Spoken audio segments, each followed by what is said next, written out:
পলাশবাৰী সমষ্টিৰ বানপীড়িত অঞ্চলত বান সাহায্য বানপীড়িতৰ কাষত সান ফাৰ্মা আৰু অজন্তা ফাৰ্মা 1000তকৈও অধিক পৰিয়ালক খাদ্য সামগ্ৰী বিতৰণ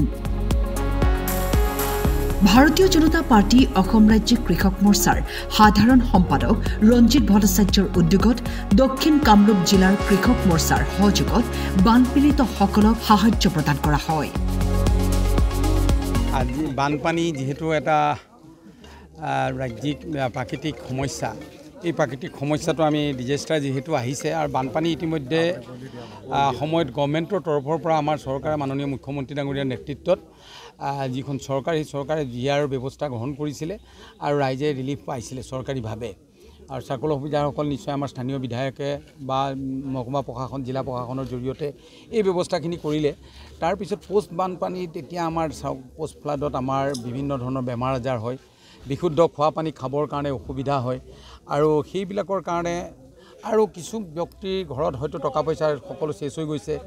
তেওঁলোকক অকণমান সহায় কৰিবৰ কাৰণে আমাৰ স্থানীয় বিধায়ক ডাঙৰীয়া ইয়াত উপস্থিত হৈছে কিছু খাদ্য সামগ্ৰী লৈ আৰু আমি কৃষক মৰ্চাৰ তৰফৰ পৰা ৰাজ্যিক কৃষক মৰ্চাৰ নেতৃত্বত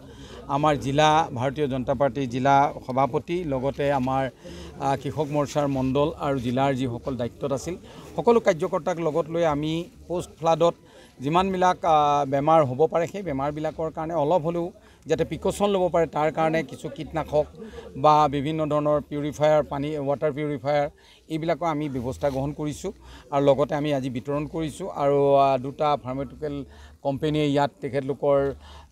কিছু খাদ্য সামগ্ৰী তেখেতলোকে বিতৰণ কৰিছে সান ফাৰ্মা আৰু আমাৰ অজন্তা ফাৰ্মাৰ তেখেতলোককো মই ধন্যবাদ জনাইছোঁ আৰু স্থানীয় যিসকল কাৰ্যকৰ্তাই ইয়াতে আমাক সহযোগিতা কৰিছে তেওঁলোককো আমি কৃতজ্ঞতা জ্ঞাপন কৰিছোঁ যিহেতু বানপানী এইবাৰ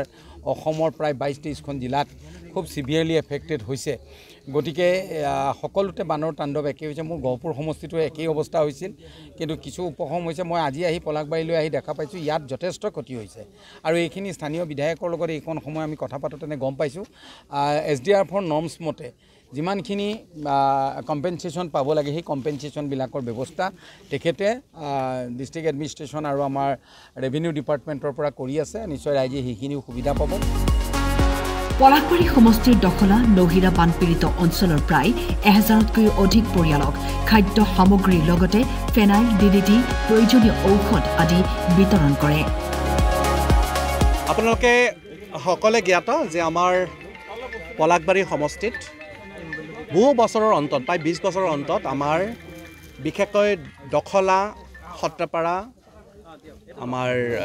নহিৰা গুইমাৰা আৰু বেজত্তাৰীৰ বিভিন্ন অঞ্চলত এইবাৰ বানপানী হয় বহু বছৰৰ অন্তত আৰু তাৎক্ষণিকভাৱে আমি তিনিটাকৈ শিবিৰ দখলা কমাৰ্চ কলেজ আমি সত্ৰপাৰাত আৰু নহিৰাত তিনিটা আমি শিবিৰ স্থাপন কৰিছিলোঁ আৰু এতিয়া দেখা গৈছে যে বানপানী এতিয়া কমি গৈছে আৰু ইতিমধ্যে চৰকাৰৰ ফালৰ পৰা ব্যৱস্থা গ্ৰহণ কৰা হৈছিল আৰু বানপানী কমি গৈছে তৎসত্ত্বেও আজি আমি বানপানী শেষ হোৱাৰ পিছত যেহেতু বিভিন্ন ধৰণৰ বেমাৰ আজাৰ হয় বহুতৰে আৰু টকা পইচাৰ অলপ নাটনি হয় সেই ক্ষেত্ৰত আমি আমাৰ পলাশবাৰী সমষ্টিৰ লগতে আমাৰ ৰাজ্যিক আমাৰ জিলা আমাৰ বিজেপিৰ যি কিষাণ মৰ্চাৰ সন্মানীয় সভাপতি আমাৰ গহপুৰৰ বিধায়ক আমাৰ উৎপল বৰা ডাঙৰীয়াৰ নেতৃত্বত আমাৰ কিষাণ মৰ্চাৰ জৰিয়তে লগতে আমাৰ বিধায়কৰ ফালৰ পৰা আৰু আমাৰ জিলা সভাপতিৰ ফালৰ পৰা আৰু লগতে আমাৰ সান ফাৰ্মাৰ সহযোগত আৰু অজন্তা ফাৰ্মাৰ সহযোগত আজি আমি এটা ডিষ্ট্ৰিবিউশ্যন কাৰ্যসূচী আমি আয়োজন কৰোঁ এই ডিষ্ট্ৰিবিউশ্যনত অকল খাদ্য সামগ্ৰীয়ে নহয় আমাৰ যাতে ইয়াতে বেমাৰ যাতে নহয় কাৰো সেইটো কাৰণে ফেনাইল দিয়া হৈছে লগতে ব্লিচিং পাউডাৰ দিয়া হৈছে আৰু আমাৰ পানী চাফা কৰা কিছু মেডিচিনো ইয়াতে দিয়া হৈছে আৰু মই ধন্যবাদ জ্ঞাপন কৰিছোঁ স্থানীয় বিধায়ক হিচাপে আমাৰ আগৰ সকলে যে আজি এই যি আমাৰ বানপানী হৈছিলে সকলো ৰাইজক সকলো বিভিন্ন NGOৰ পৰা আদি কৰি বিভিন্ন দল সংগঠনে আমাক সহায় সহযোগিতা কৰিছে আৰু সেইটো কাৰণে এজন স্থানীয় বিধায়ক হিচাপে আমি আটাইকে ধন্যবাদ জ্ঞাপন কৰিছোঁ উক্ত বান সাহায্য অনুষ্ঠানত উপস্থিত থাকে পলাশবাৰীৰ বিধায়ক হেমাংগ ঠাকুৰীয়া গহপুৰৰ বিধায়ক তথা অসম প্ৰদেশ কৃষক মৰ্চাৰ সভাপতি উৎপল বৰা দক্ষিণ কামৰূপৰ কৃষক মৰ্চাৰ বিষয়ববীয়া সান ফাৰ্মা আৰু অজন্তা ফাৰ্মাৰ বিষয়ববীয়াসকল আপোনালোকে জানে ভাৰতীয় জনতা পাৰ্টি কৃষক মৰ্চা সদায় ভাৰতীয় জনতা পাৰ্টি কিষাণ মৰ্চা সদায় খেতিয়কৰ লগত জড়িত মাননীয় মুখ্যমন্ত্ৰীয়ে নিৰ্দেশ দিছে যে খেতিয়কসকলক ভালদৰে চাব লাগে তেওঁলোকৰ আয় বৃদ্ধি কৰিব লাগে তেওঁলোকক স্বাৱলম্বী কৰিব লাগে সেইকাৰণে এইবাৰ বাৰিষাত বিভিন্ন জেগাত বিভিন্ন ধৰণে খেতিয়কসকলক তেওঁলোকৰ খেতি বানপানী নষ্ট কৰিলে এই নষ্ট কৰাৰ পৰিপ্ৰেক্ষিতত আমি যিখিনি কঠীয়া ইতিমধ্যে সিঁচিছিলোঁ সেইখিনি সংৰক্ষিত অৱস্থাত আছে আৰু আমি সেইখিনি এতিয়া বিতৰণ কৰাৰ ব্যৱস্থা হাতত লৈছোঁ বিশেষকৈ আঠিয়াবৈত